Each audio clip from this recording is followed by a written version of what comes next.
Bueno, egun den hori,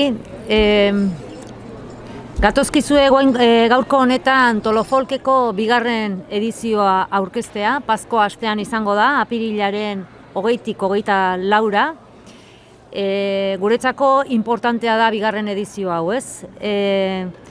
Nazioarteko artisten topaleku izateko jaiozan Tolofolk proiektua, oso garai berezian, pandemia garaian, baina helburu jakin batekin. Eta helburua zan denboran iraun behar zuen proiektu bat izan behar zuela. Ez urte konkretu batian, ez garai konkretu batian egindako jaialdia, ezta? Beraz, bada aurkeztutako erronka horri erantzuteko bigarren edizioaren aurkezpen hau, ez? Iraunarazi nahi den proiektua delako. Pentsatzen dugu hemen daude hasiera batean proiektua abiarazi zuten personak, gero manixi pasako diot nik hitza berari, baina bai nahi nuke pixka bat zoriondu, ez asmoa izateagatik bakarrik, egindako lan guztiagatik eta gaur gurekin izateagatik bigarren edizio hau aurkezten, ez? Bigarren edizio honek ematen dio Tolosari gauza asko. Alde batetik folk musikari ikusgarritasuna ematea, hemen badago gurekin baita ere taldeku bat. Kultur eskaintza indartzea gure herrian, ez? Eta kultura gainera kalera ateratzea. Kalera ateratzeko horretan, pentsatuta dago aurtengo jaialdia ere plaza eta eremu ezberdinetan kokatzea. Jaialdi hau herrikoia izatea nahi dugulako eta espazio desberdinetan aurkeztu eta ahalik eta oihartzun handiena izan dezan. Beraz, uste dut iazko arrakasta ikusita seguru nago aurtengoan ere izugarri gozatzeko aukera izango dugula eta nik ja besterik gabe manixi pasako diotitza. Eskerrik asko Latz. Bueno, asmoa da ideia nagusi bat eman, egitarauaren repaso txiki bat egingo deu, pixka bat egunean jartzeko eta gero bukaran jaialdiari buruzko ohar praktiko pare bat, bai? Hori da, laburrak izango da. Eta gero pieza bat joko digute hemen dauzkagun gure lagun musikariek. Bueno, hasteko esan nahi deu antolatzaileok oso pozik gaudela osatu deun egitarauarekin. Egia esateko Tolosaldeatik hasi eta Mongoliarainoko musikariak izango diteu, Tolofolkeko astean, Pazko astean, eta tartean pasako gara Kubatik, pasako gara Kataluniatik, Asturiasetik, Galiziatik, eta noski baita ere izango ditugu Gipuzkoako, Bizkaiko, Lapurdiko, Xuberoako eta Nafarroa bereko musikariak ere, beraz, bertako eta nazioarteko musikariak entzuteko aukera izango dugu Tolofolkeko astean. Egitarauari buruz, egitaraua hasiko dugu apirilaren 20an, asteazkena da, oso kontzertu berezi batekin eta topiken, hemen atzean daukagun topiken, eta horregatik hain zuzen ere prentsaurrekoa gaur hemen antolatzearen ideia, ezta? Topikeko kontzertua berezia izango da, hainbat arrazoirengatik. Lehenengoa, protagonistarengatik, ezta? Abran Kupeiro dator, Margarida Mariño eta Sabela Kamañorekin. Abran Kupeiro da multi-instrumentista bat, instrumentu egile bat, egiten ditu denborarekin galdu diran instrumentuak berreskuratu egiten ditu, berak eraikitzen ditu, eta gero noski eszenatoki gainean jotzen ditu doinu berriak sortzeko, ezta, galdutako instrumentu horietatik. Eszenatoki gainean hariko da Margarida Mariño biolontxelistarekin eta Sabela Kamaño akordoi joloarekin, orduan, konbentzituta gaude lujo bat izango dela, ez da kontzertua. Hori lehenengo arrazoia. Bigarren arrazoia berezia izango da, besteak beste, Abran Kupeirorengan inspiratuta dagolako, hemen ikusten dezuen, aurtengo Tolofolkeko kamiseta hori, Kimetzeko lagunek egin digute, eta beraiena da erru guztia, eta esan bezala Abran Kupeiroren kontzertuan dago inspiratuta, hau da kornu bat, kornua, instrumentua, eta esan bezala hoxe, Kimetzeko lagunek egin dituzten kamisetak dira, gustoko badezue, bizkorri biliz, edizioa oso mugatua da. Eta hirugarren berezitasuna, lehenengo kontzertu honena da, apirilaren 20an, ez dakit ezagun egiten zaizuen data hori, baino da barrukaldean maskarak, derrigor izateari utziko diote, orduan, horregatik ere bada berezia, ezta? Eta baina pixka pentsatzen jarrita, inauteriak hasi baino 2 aste lehenago, zera guztiak, ezta, nola izan zian, restrikzioak edo gelditu zian bertan bera, ez? Eta orain Tolofolk hasi baino 2 aste lehenago esan digute, Tolofolkeko egunean ja Topiken eta Leidorren maskarak ez dira derrigorrezkoak izango. Tolosako zerbitzu diplomatikoak benetan txundituta gaude.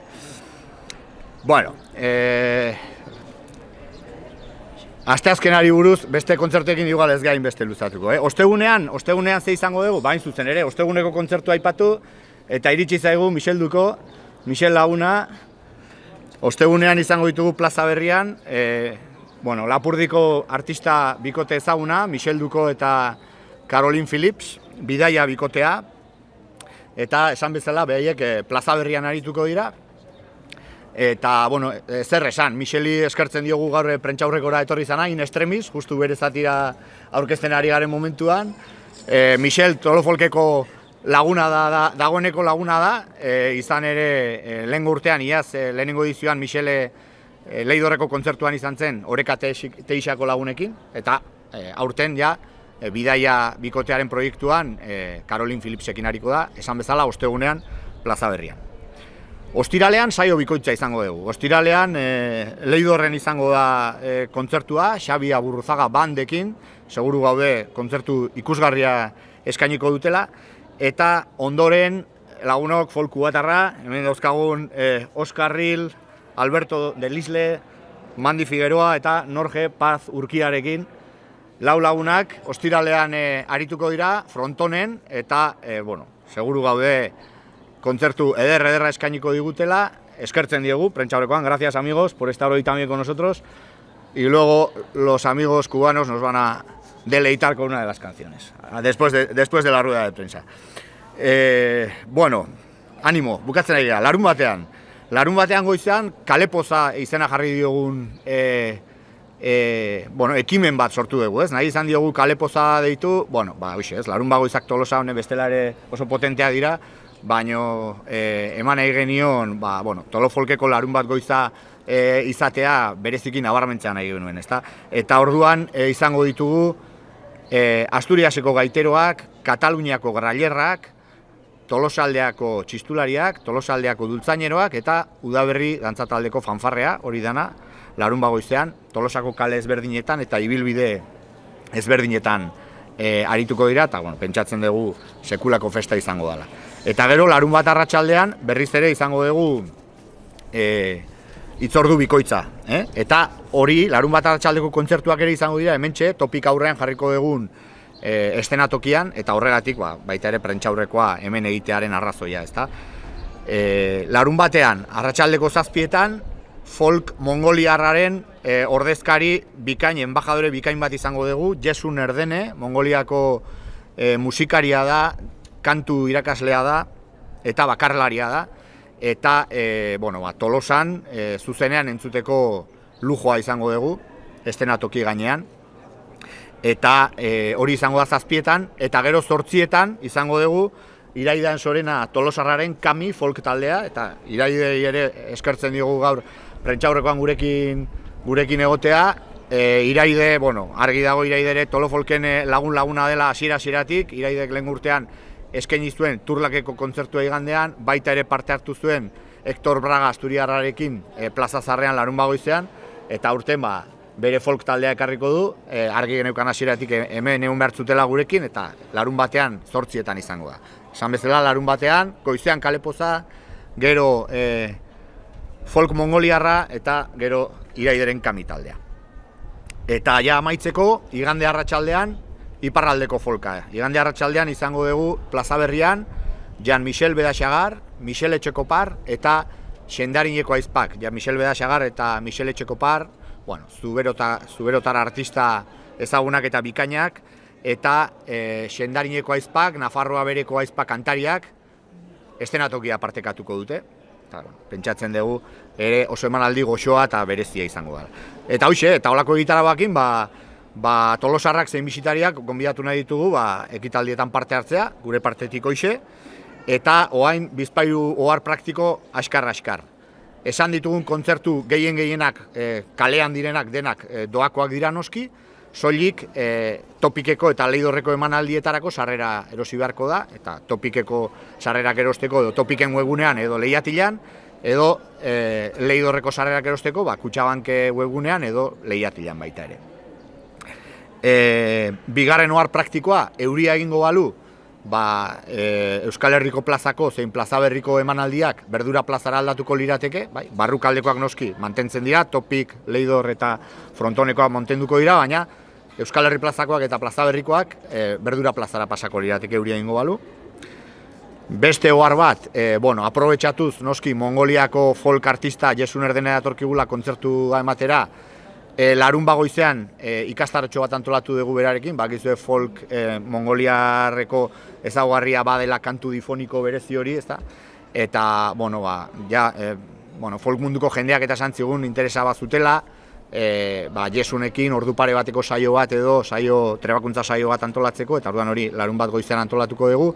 Printzipioz plazak oso mugatuak dira, baina norbaitek interesa berezia izango balu, antolatzaileokin harremanetan jartzeko, hori da. Eta bukatzeko eskerrak ematea tokatzen da. Eskerrak eman nahi dizkigu bereziki noski Tolosako udalari, hasieratik proiektuan sinisteagatik eta bidean bide lagun ezin hobeak izateagatik eta jaialdia antolatzeko baliabidea jartzeagatik, eskerrik asko Tolosako udalari. Eta gero, aurten abesle oso interesgarriak lortu ditugu eta horiei ere eskerrak eman nahi dizkigu. Bertako igogailuak, hasieratik ere sinistu zuten proiektuan eta plazer bat izan da, berak proiektuan sartzea. Tolosanko hori eskertu nahi diogu, batez ere larun goizeko kalepoza antolatzen lagunduko digutelako. Kimetzilen esan bezala, holako kamiseta politiak oparitu dizkigutelako. Frontoni, egitaragoen parte bihurtuko dalako kubatarren kontzertua bertan hartuz, eta bideri ere bai, jaialdiko babesle bihurtu delako. Eta bukatzeko, Lizardi Kultura Elkarteari ere eskerrak eman nahi dizkiogu, larun bateko kalepoza antolatzeko ezinbesteko bidaide eta bide lagun bihurtu delako Lizardi, beraz Lizardi Elkarteari ere eskerrik asko.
Candela, se quedó dormida y no apagó la vela.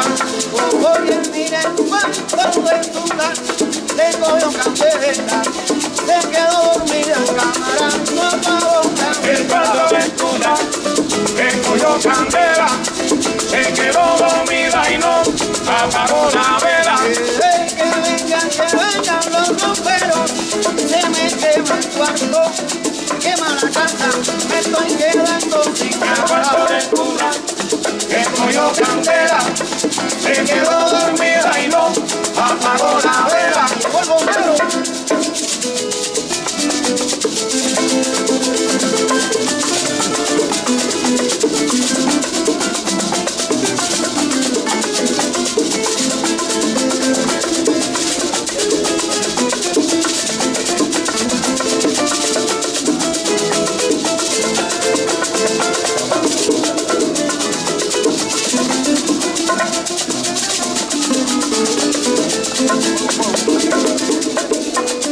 Bueno, familia, dice la gente que la chica estaba empachada por allí y decía, gritaba, fuego, fuego, candela me quemaré. Fuego, fuego, candela me quemaré. Ay, que vengan los bomberos, que se me quema el cuarto entero. Fuego, fuego, candela me quemaré. Candela pa' aquí, candela pa' allá, ayúdenme que no puedo más. Fuego, fuego, candela me quemaré. Ay, pero mira, me estoy quemando, sin nada me voy quedando.